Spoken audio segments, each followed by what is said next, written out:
तो वो पहले हम लोग समझ लेते हैं कि अष्टांग योग क्या है, इसकी हम लोग को जरूरत क्यों पड़ी। इस योगा में जितनी भी चीजें हम लोग सीख रहे हैं उसमें यम, नियम, प्राणायाम और आसन ये सारी चीजें अलग अलग थी। महर्षि पतंजलि ने क्या किया कि अष्टांग योग को लाए और उन्होंने सारी चीजों को सीरियल ऑर्डर में किया ताकि हम लोग क्या रह सकें, फिट रह सकें और सारी चीजें एक साथ सीरियल से सीख सकें। अष्टांग योग में सबसे पहले बात करते हैं कि इस शब्द का मतलब क्या है। अष्टांग में क्या मतलब है? अष्ट प्लस अंग।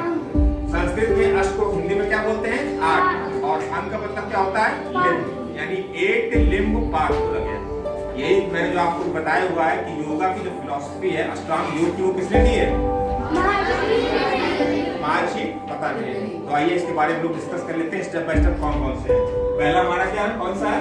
यम, फिर नियम, फिर आसन, फिर प्राणायाम, फिर प्रत्याहार, फिर और समाधि। अब इसको कैसे लर्न करना है इसके लिए भी ट्रिक मैं बता दे रहा हूँ। यम में देखो, यम लिखा हुआ है, एम के बाद क्या लिखा है? एन। एम के बाद आता है तो यम के बाद क्या हो जाएगा? नियम। उसके बाद देखो ए से खत्म हो रहा है, ए से जब खत्म होगा अगला किससे स्टार्ट हो जाएगा? ए से। क्या आ जाएगा? आसन। इसके बाद ध्यान रखो कि पी नाम से आपके 2 अष्टांग योग हैं। कौन कौन से? प्राणायाम और प्रत्याहार। 2 पी नाम से हैं और 2 डी नाम से हैं, धारणा और ध्यान। और लास्ट में कौन सा है? समाधि। समाधि जो है वो हमारा लास्ट अल्टीमेट गोल होता है जिसको हम लोग सेलिब्रेशन बोलते हैं या मोक्ष की प्राप्ति। तो एक बार जरा सभी लोग एक साथ बता दो, पहला कौन सा? उसके बाद फिर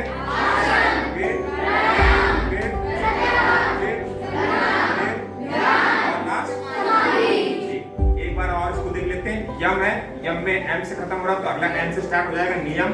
नियम में ए से खत्म हो रहा है तो कौन सा स्टार्ट हो जाएगा? आसन। उसके बाद 2 पी नाम से कौन कौन से हैं? प्रत्याहार। उसके डी नाम से 2 कौन से हैं?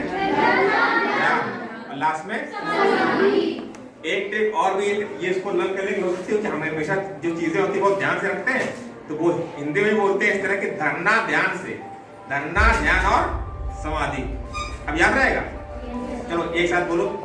यम, नियम, आसन, प्राणायाम, प्रत्याहार, धरना, ध्यान, समाधि। Very good. अब आगे इसका फर्दर डिस्ट्रीब्यूशन किया गया है। जो हमारा यम है इसको 5 पार्ट में डिवाइड किया गया है। अहिंसा, सत्य, अस्तेय, ब्रह्मचर्य और अपरिग्रह। अब इसको कैसे लर्न करना है? हाँ, लास्ट वाला हमारा अपरिग्रह। ठीक, अहिंसा, सत्य। देखो अहिंसा में एस से खत्म हो रहा है तो अगला क्या हो जाएगा? सत्य। अहिंसा, सत्य। उसके बाद ए से हो रहा तो अस्तेय। फिर उसके बाद देखो ए के बाद क्या आता है? बी, बी से ब्रह्मचर्य। उसके बाद बी के बाद ए से पहले होता है, बी से पहले ए, तो अगला अपरिग्रह। एक बार बोलो मेरे साथ।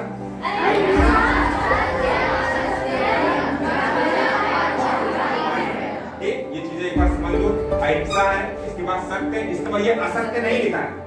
सत्य मतलब ट्रूथफुलनेस की बात की गई।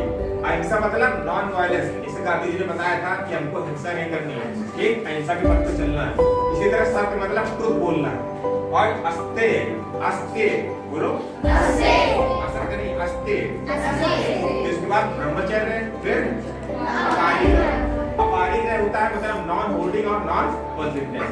इसके बाद हम लोग आते हैं नियम पे। आ जाए नियम में देखो 2 एस नाम से आपको मिलेंगे। एक लर्न करने का तरीका बता रहा हूं, सबसे बेस्ट तरीका है आप लोग के लिए। एस नाम से हो जाएगा शौच, बोलो संतोष, तपस, स्वाध्याय और ईश्वर माने जाते हैं। स्वच्छ, संतोष, शौच, संतोष और तपस। एस के बाद क्या आता है? टी है तो शौच, संतोष, तपस। उसके बाद क्या है? स्वाध्याय। स्वाध्याय मतलब सेल्फ स्टडी, खुद के बारे में जानना, नोइंग अबाउट योरसेल्फ। और लास्ट हमारा क्या है? ईश्वर प्रणिधान, डेडिकेशन टू गॉड। जब भी हम लोग स्कूल में आते हैं तो सबसे पहले हम लोग क्या प्रेयर करते हैं, असेंबली ईश्वर को धन्यवाद बोलते हैं कि हम जो भी करें आपके लिए कर रहे हैं, सब लोग अच्छा करेंगे, हमारे दिन की शुरुआत अच्छी हो। उसी तरह जब ये हम लोग नियम के सारे पाठ पढ़ रहे हैं तो लास्ट अल्टीमेट हमारा गोल कौन सा है? ईश्वर प्रणिधान। अब जरा ये पाठ बोलो।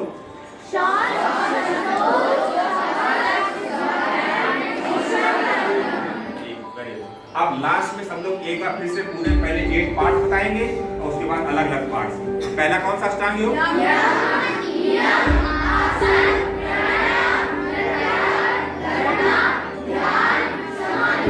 उसके बाद यम के पार्ट, यम के पार्ट क्या है?